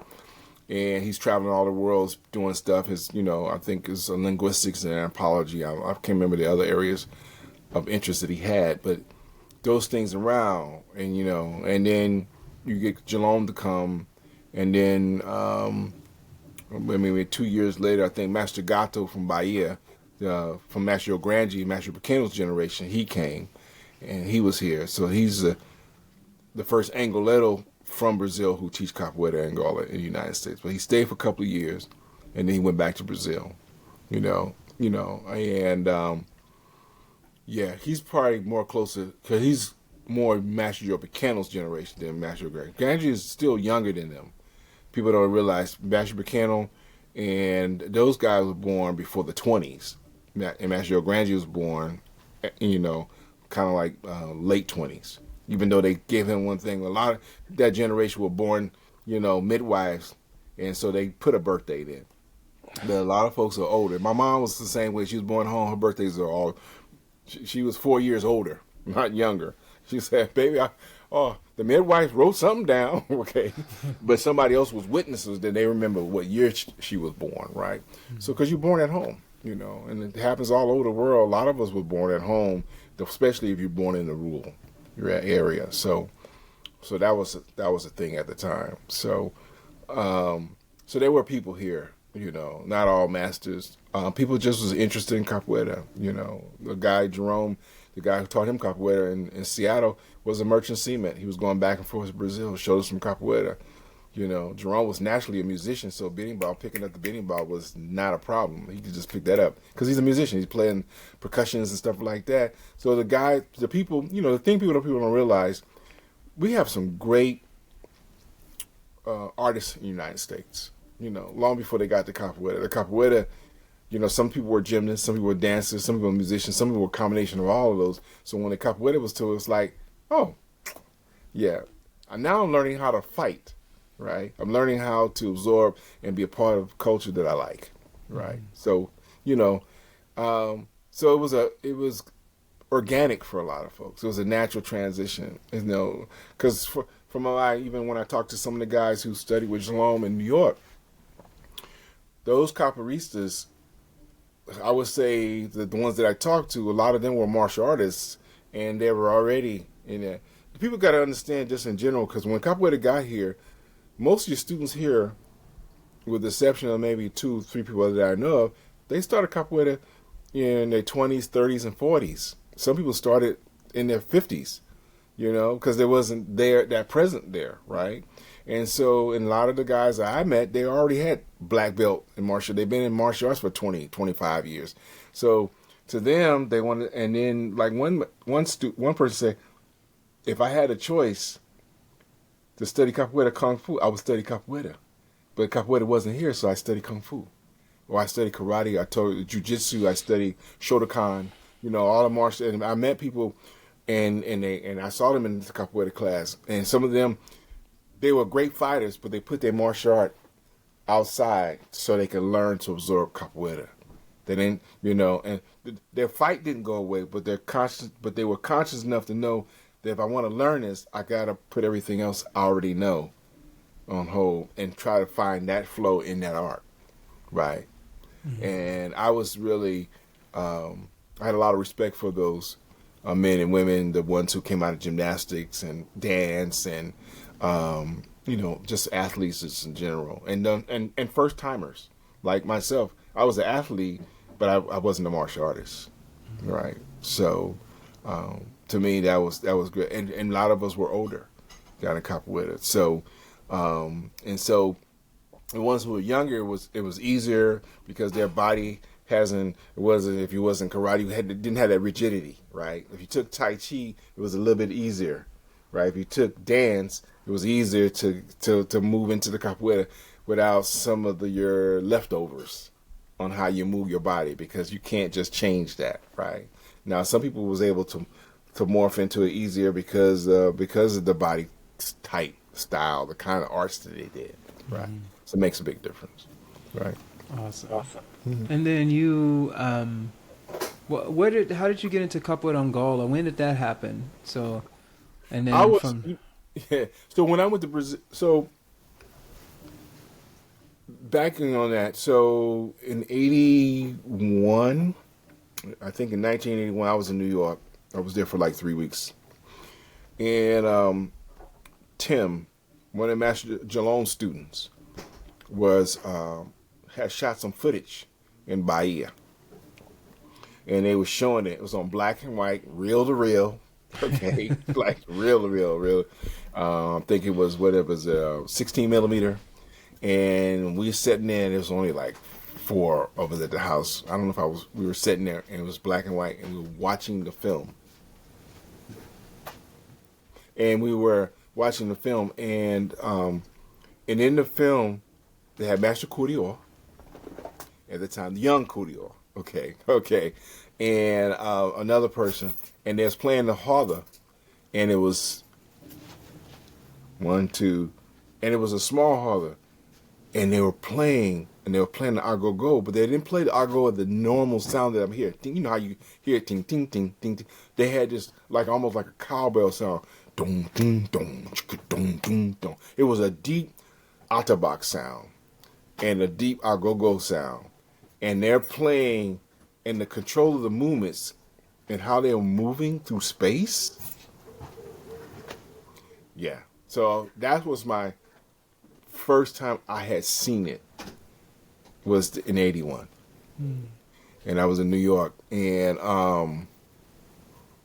late 81, because I was in New York every year for like 81, 82, 83. I was going to New York 3 years in a row. And they showed the footage, and I saw that, and that's when the first time I seen it. Now, I had read about it, and I seen pictures, kind of like pictures of it. I seen Master Gato and Gatinho, the picture at the Smithsonian when he was here in 1980. I think Warrington did the article, the Hudlin Brothers, but Warrington is the older of the Hudlin Brothers, who did the house party movies and stuff like that. Mm-hmm. His brother did the movie Marshall, director, producer. So he wrote the article, and so at that particular point, that's the first time I had seen it, right? Heard about it, read about it, seen some still shots of it, but not really seen it played. And then, of course, I go to Brazil in 83. I see it firsthand, what Angola looks like and the feel of it. So at that particular point, once I realized there was Capoeira de Angola, my mind already had drifted there, even before I hadn't saw it. I hadn't seen it in a visual way, how it trend. I already knew. I said, okay, because when they wrote the article on it, there was 2 articles that came out in a short period of time. and the one article said it's kind of like traditional, and it's kind of like what's the other one? At that time, it was Regional, right? Regional. There was no Contemporano. It was not even mentioned in it. And I said, this is Angola, but the student of Angola created Regional. And I said, well, why not go to the mother and father instead of going to the son? Okay. So Bemba to me was like the son, but the mother and father of all of that was Capoeira de Angola, right? And so once I realized the relationship from a lineage standpoint, I said, that's what I really want to study. I mean, it's nice studying Regional, or Regional-like stuff, because Bemba, Acordeon was a student of Master Bemba. I said, but let me get the authentic stuff. So I was on a search for that. So in my heart, I heard Acordeon saw that, like after we came back, where he said, you love Angola, Capoeira de Angola. Like, it's quite obvious. You just need me to say that to you when it was obvious. Like, it's oozing out of my pores, buddy. Okay, yeah. So he asked me about that, and I was like, yeah, So, because he knew, because then one of the things later on, and after I got my promotion, I would have got a higher level of promotion, but he wanted to know I'm going to be committed to his tradition. He already knew I wasn't. He kept, because when you keep asking me the question, like, I don't feel you there. Yeah, you right. You don't feel me there. But there's nothing wrong with that, because to me, I felt like I could feel something deeper. And I love what Master Bemba brought to the table. Okay. I love what Master Acordeon brought to the table. If it wasn't for him, I wouldn't be in this position, because he created an opening. All right. He created the opening, but it took me to walk through it. And when I walked through it, all this other stuff was right there. And then allow yourself to absorb to whatever direction that those energies pull you to. And it pulled me into some great human beings who are no longer here. They're in that spirit world, right? And I am grateful for them. I'm grateful for the lessons I got, and the voices I got a chance to hear them, to sing, the magic that goes on, So that's really important. Yeah. That was it. Yeah. Awesome. Wow, what an interesting history there. It's just been in your bones. So and then from there in the 80s, you just started teaching, and I started teaching in it. Yeah, the funny part, I hadn't planned on teaching. At the time, Acordeon was encouraging us, the ones who seemed to be evolving in the art, to open up a class. So eventually I started a beginner's class, just a beginner class, because I'm a beginner, right? But I'm a beginner who learns fairly quickly, and because I literally was training every day of the week, right? I said, if you're going to be committed to it. You might be able to spend an hour today, but tomorrow you could do 2 hours, right? You do what you can, and keep it in balance, right? And of course, and then I would take my daughter around to little classes in Harlem, and meet one of my other buddies who passed away, his daughter, and so our kids were enacting, right? And having fun. So that people don't realize, I didn't go. I figure if you got family, take them. They're little, they come around, they running around and stuff, but they're picking up stuff, right? So. But yeah, so that was one of the things. So so I started doing the class, and then of course the graduation happened in '84. But I started teaching class in '81. I started, I think, the fall '81. I want to say fall '81, or maybe it was spring '82. Yeah, started So it was '82. Yeah, because I was 3 years into the capoeira by that time, and so I started doing a beginner's class. I was teaching over at C4 Bill Owens in East Oakland. No, it was '81. No, my daughter was 4, 5. So it was '81. Yeah, I had to think about it. I was teaching in East Oakland. I was teaching the kids class. And I was teaching the early morning class on Saturday. I started with kid class. I said, look, I am not teaching no adults. I know I'm going to teach munchkins and oompas. And I had some really good kids in the class. I really enjoyed it. And that's when I started teaching with kids, keeping it really simple, basic, 1 hour class. You know, we go through moves. We make the class fun. You know, and I always want to make, when working with kids, you want to make the class fun, enjoyable. Yeah. So, and then I started working with adults. And when I taught my first adult class, I was teaching over at Julius Baker's Taekwondo studio over in University in San Pablo. Oh, wow. Yeah. Yeah, and I was teaching there 2 days a week. Yeah, because Acordeon was teaching there for a while, but then he started teaching more in San Francisco at Mission Cultural Center. And so he was teaching Mission Cultural Center, and then of course eventually he started having a class over in by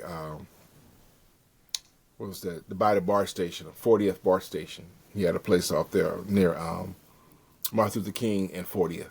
So he finally got his own space. So, but he was teaching in San Francisco for a while, Mission Cultural Center. That's when he started the culture.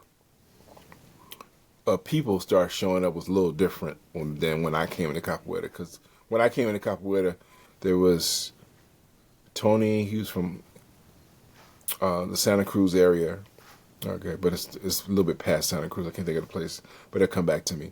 Not Gilroy, but Tony was there, and then who? Oh, I'm thinking Amunca from Guatemala. Tony was from there. He's kind of like we call him the hippie middle class white guy with the blonde, you know, GQ kind of magazine. Tony's a cool dude, right? Tony was doing there, and because he was driving Alfa Romeo. We're like, okay, what kind of money you got? Okay, you know. Tony was there. It was Amunca, and then there was another guy. There was Carlos Rojas was there. He's from Trinidad, and then there was Carlos Contreras, who's from Guatemala, right? But Carlos Contreras looks, you know, he don't like the knowledge, but he's African Guatemalan. He said, yeah, it might be some African descent. I was like, you don't have curly hair. Looking like 2 shades. Like, you're not Amunca. Amunca's more indigenous Guatemalan, right? You look, come on, dude, right? Well, it might have been. When somebody tell me it might have been, and it's looking like, I grew up with people look just like you. Yeah, you know, so that was how it. So he was there, but most of the class was black when I came to Capoeira. You know, but when he moved over to the Mission District, that's when the culture of the Capoeira population changed, and we started getting a more diverse population into it. So we had, you know, my boy, he's from Puerto Rico. He was in the class, and his wife, you know, so because you're in the Mission District, so you're gonna get a little bit the Mexican. I had one of the sisters from Colombia, but she's African Colombian, so she's living in San Francisco. So she became one of my students in class. So Acordeon had class there, but also I ended up having a class in 2 locations, Mission Cultural Center, and then when Acordeon was out of town, I took over his class, and then I had my own class. So I'm teaching in San Francisco, and I'm teaching in Berkeley, right? So I'm teaching maybe three. I think I'm thinking 3 days a week for it. I was thinking like, this is cool, but I like training. Okay, okay, you know what I mean? Like, it was cool, you know, but I like training, you know. But I make sure I got my training in. But when you teach, you don't train as much. You're given direction. I learned that kind of early, so I had to make sure I did my training, like either in the mornings or in the afternoons on opposite days that I wasn't, you know. And then I did my other stuff, my little other exercises, my stretching, and that kind of stuff. But yeah. So when did you go ahead? I'm sorry. Go ahead. Oh, so yeah, because and your last part was, it was when I made the transition to Capoeira de Angola. It was official in 90, but I actually made the change in 89 when I left Mestre Acordeon and decided to just do Capoeira de Angola. And so I had been still in connection with Angoleros, you know, like Mestre Moraes or Mestre Acordeon or Valmir, right? Because Valmir we all part of GCAP, right? So I was still in contact with GCAP from the early years. And so when I go to Brazil, in between the times, I would go train in Angola, right? And I go back to other capoeira schools, and there were, but maybe more for the hall, not necessarily for the training. And then I try to make sure if I did some training with people, I try to make sure I hang out with the Angoleros or the people who had studied with Angoleros, but was still doing their own stuff. So, but yeah, I kind of did that. So 89 was like, okay, I gotta go. And then 90, through the connection between connecting with Mestre Moraes through Capoeira, right? Master Capoeira at the time. And then so then I reached out and then got him to come to the States in January 1990. I think he stayed 3 months with us. He lived with me for a minute. And then he said, man, you live too far away. I need to be closer. And so we ended up getting him someplace closer, into Oakland. Because, I lived about an hour away from Oakland at the time. I had moved out. He had gotten a house. And that was actually good because to get away from and have the space and looking at the sky, you could see the stars in it. For me, it was great, So, like I would go train and go home and stretch and do some yoga for a minute and then yeah, I'll see you guys in 2 days, that kind of thing. So, yeah, so I started doing that and Mestre Moraes he had a good sense of people. He realized, he said, I don't really need to talk to you about how to take care of business. I mean, he would tell me structure in class and stuff like that, management. But because I handled some stuff and he noticed how consistent I was, he's like, oh, he said, and he noticed some things. One of the things he said to me, he says, you don't really care too much about the personality, but you just want you want the capoeira. I said, yeah, I don't get into personalities, right? I get into, I have passion for it. He already knew that I really had my heart open on it because he had met me years earlier, right? He knew boom, you serious. Every year you come to Brazil, you come train with me. So 7 years later, he just it didn't take much, right? So he got a chance to know me for 7 years, right? And then so coming there, so he didn't really do he said, hey, I know you're going to take care of business with that kind of stuff. I always make sure that whatever he needed, whether it was a food place, financial, it was all great. He didn't have to double think worry about anything. Some people, you guys got to double check stuff. No, because I figure it's a sacrifice. First, it's a sacrifice to get on a plane to come, even though somebody's paying for the round trip. And then you get here, you shouldn't have to be worried about anything. Mm-hmm. You got to take care. I was saying with Mestre Acordeon when I brought him out to the West Coast, right? And he stayed at my house, and him and Professor Ken Darcy, and they get it, right? They understand it. Boom, you don't have to worry about anything, food, money, nothing. No, your stuff's we just need you to come and teach and educate, and and having him teach our classes every day. Our class was supposed to be 2 hours. Never was 2 hours with him. I think we brought him in on a Wednesday or Thursday. We had Thursday. Maybe it was on Thursday, Friday, Saturday, Sunday. It might have been earlier than that. I know he was here for 4 or 5 days, and he would teach. And then we would go, and the class will be 2 hours. He taught. He said, no, we can keep going, right? So the class, some class was 3 hours. I think one class was 4.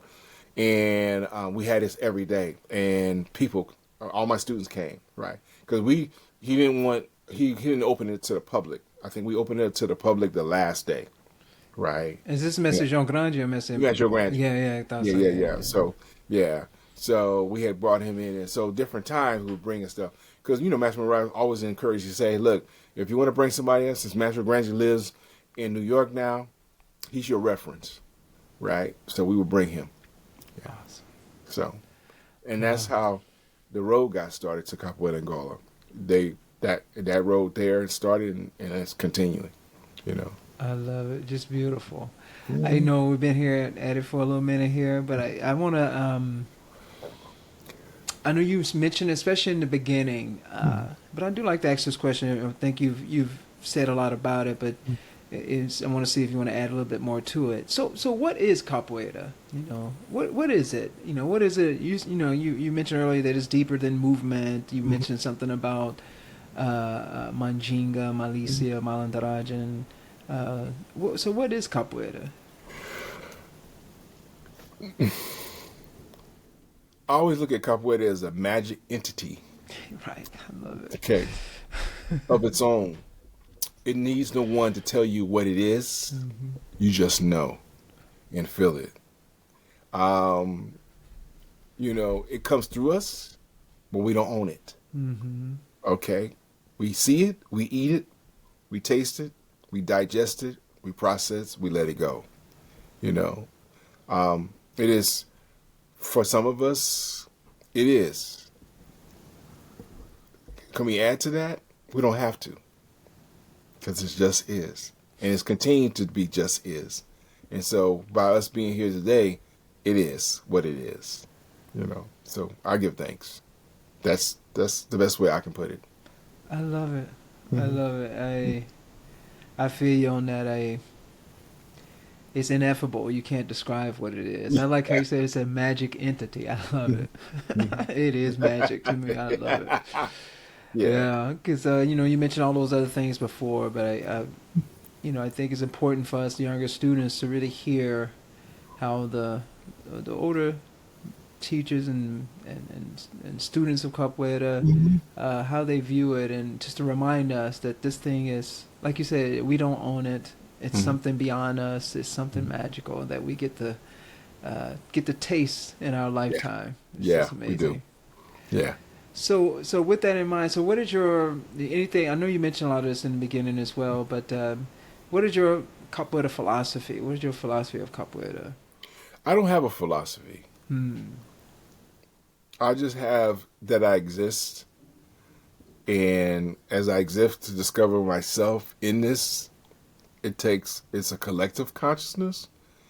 Sometimes we put too many words to stuff, and we make it, and that's why I say it's simplifying.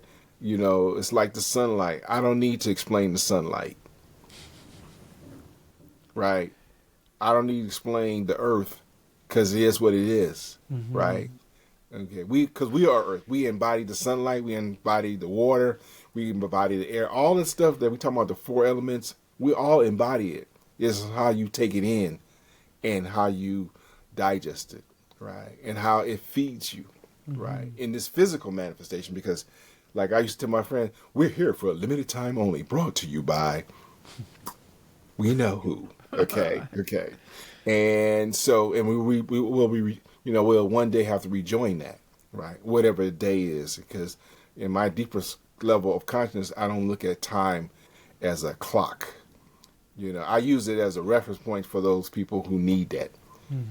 Okay. But when you truly are immersed in it, remember the times that kids and you're gone and you don't realize 9 hours have gone by or 8 hours have gone by, or if you're in a deep level of meditation, you say, oh yeah, you've been like this. Oh, I missed your appointment. No, you weren't supposed to be there anyway. What appointment?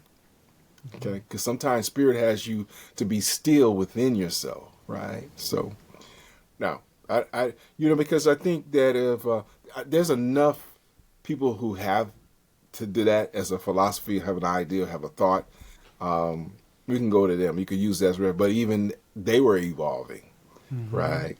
And so remember, because you'll see a person at one stage thinking like that's it. No, there is no end and there's no beginning. There's a continuous ism. That's the best way I can put it. Yeah. Love it. I know you mentioned again earlier, you touched on a lot of these things in the beginning. Is there anything you want to add about how capoeira can contribute to community and society? Well, the best, I did talk about it in indirect way, Power, is that if you go back and reach to its origins, whatever that is for you, and realize where it comes from and how you can carry the carrier of knowledge, the carrier of ancestors, and you have strived to do it the best way you possibly could for who you are, then you've done what you're supposed to do, right? So if you do what you need to do and you leave, like you and I are talking, we're discussing, we're having an exchange, and I give you the best of who I have today. Tomorrow, I am going to be better. Not that I hope to be better. I am going to be better because I get another opportunity to improve self. Right? Self-discovery is continuous. So if you continue to discover yourself and realize the root of this art, and we know roots are not stagnant. Under the ground, they're moving. I'm looking for the mycelium. Oh, what's that microorganism? I'm gravitating over here. Remember, life is constantly moving. Nothing is stagnant and nothing is like solid. Whatever solid is, that's an illusion within itself. Right? So, go back to the origins of what we know about Capoeira de Angola. If you embody it, it will embody you and will carry you through your life. Yeah. Awesome. Any other words about your hopes and dreams for Capoeira? When I say for Capoeira, I mean the Capoeira community. What do you as an elder in Capoeira, you've seen a lot, you've experienced a lot, you can say a little bit about how your views of Capoeira has changed over time. I know you've mentioned several times about evolution, how things evolve. What are your hopes and dreams for us in the Capoeira community? Keep it real. Keep it real. I'm keeping it simple. Keep it real. If you know the real deal, you know the real story, then what's your excuse for not keeping it real? I don't do hopes and I don't do dreams. I do visions, right, and affirmations. I affirm that I will carry this art the way it should be carried in the rightful way that our collective ancestors would like us to do. Anything else other than that is you got some deeper issues to work with, because now you're not being accountable and you're not living in the principle of your ancestors or who embody what our collective ancestors have done with this valuable tool. Yeah. Yeah. Can you say a little bit more about what that vision is? The vision is be true to it. Be true to it. Okay. Anything else is that it'll take you away from it. Right? If you're being true to it, it's going to keep you on the path that you are believing in. Okay? I'm serving my community. I'm teaching them and using that. It's not just the capoeira. Capoeira is just the key to open up the door so you can move forward to help your community the best way you possible. And the capoeira just happen to be your calling card. Right? And because then somebody says, oh, you have high value and you have high principle and you understand the true sense of purpose of what this is all about, helping others to become greater within themselves so they can create a greater community to having a greater world.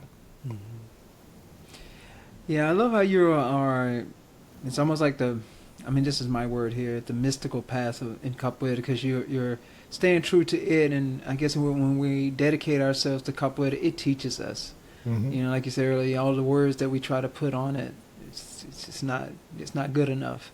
But once we're dedicated to it and stay true to it, it unfolds through us. What Capoeira has to give and offer the world kind of comes through us when we're truly dedicated to it.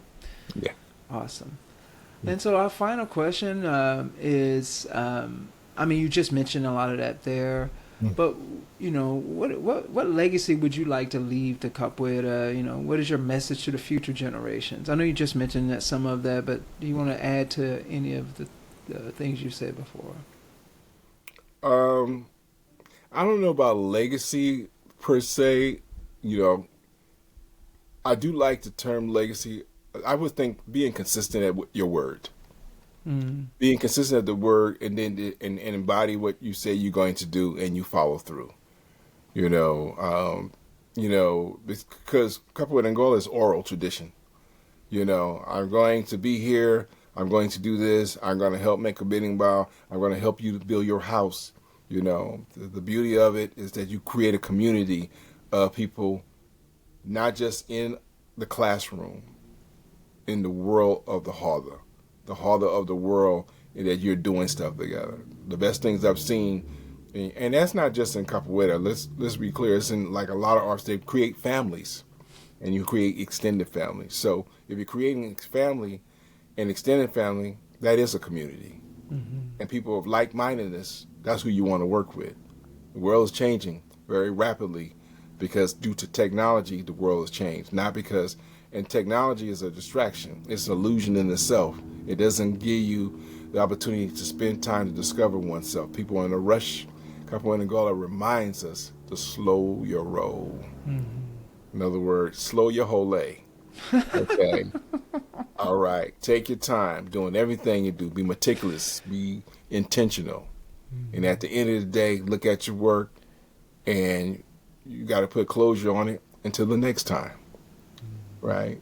So, until the next time, do what you do. Take your time and always listen to yourself and others who you know. Love it, Master. Word Love up. it. I know, right? Word up. I love it. This has been great. I think there's so much wisdom in what you've said and what you shared today in your story, your experience. I know I have learned in this conversation, but I know that as I go back and listen to this, there's more for me to glean and learn from your story. I know you say you don't really have a philosophy, but a lot of the words and a lot of your ideas that you shared with us, particularly when we first got started, you're just freely flowing through and dropping all kinds of nuggets of wisdom and within the story. It's been great, and I love how you keeping it simple. Jivaga. Oh yes, yeah. Oh yeah, gotcha. And reminding us again to yes, this is about developing ourselves, evolving ourselves as persons, and as a community, contributing to a community. Being a person of character. I think this is what I take from what you're saying. Be a person of character, contribute to the community, and go out and continue to learn and stay humble and be open to what this art form has to teach us, and never ever forget about its roots, its history, where it comes from, and what can we bring forth, what can we allow to move through us in this art form from our ancestors. So this has been great. Is there any final words you would like to share with the audience before we sign off here? I don't believe in final. I believe in continuation. Okay. We're going to continue to the next one and continue on the journey to clarity. Okay. And clarity and affirmation, I affirm that we will do good by what our ancestors had laid in front of us, laid before us, and we're going to lay it down for those who come after us. Ashe.